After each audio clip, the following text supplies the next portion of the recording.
আজ আমাদের ভুটান ভ্রমণের তৃতীয় দিন। আজ আমরা থিম্পু শহরটা ঘুরে দেখব, তারপর পুনরায় আমাদের যাত্রা শুরু করব পারো শহরের উদ্দেশ্যে। আজকে আমাদের প্রথম গন্তব্য বুদ্ধা ডোরডেনমা। এই বিশাল ও সুন্দর মূর্তিটি সত্যিই অতুলনীয়। পাহাড়ের চূড়ায় অবস্থিত এই জায়গা থেকে পুরো থিম্পু শহর দেখা যায়। বুদ্ধা ডোরডেনমা দেখার পর আমরা গেলাম স্থানীয় বাজারে।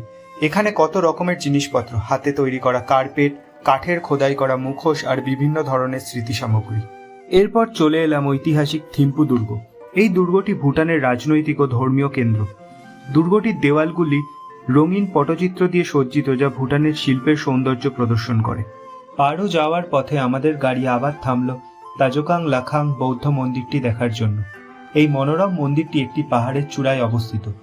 সুন্দর সাজানো এই বৌদ্ধ মন্দিরটির চারপাশে অপরূপ প্রাকৃতিক সৌন্দর্য ও তার সাথে এই প্রার্থনা পতাকাগুলি জায়গাটিকে আরো সুন্দর করে তুলেছে।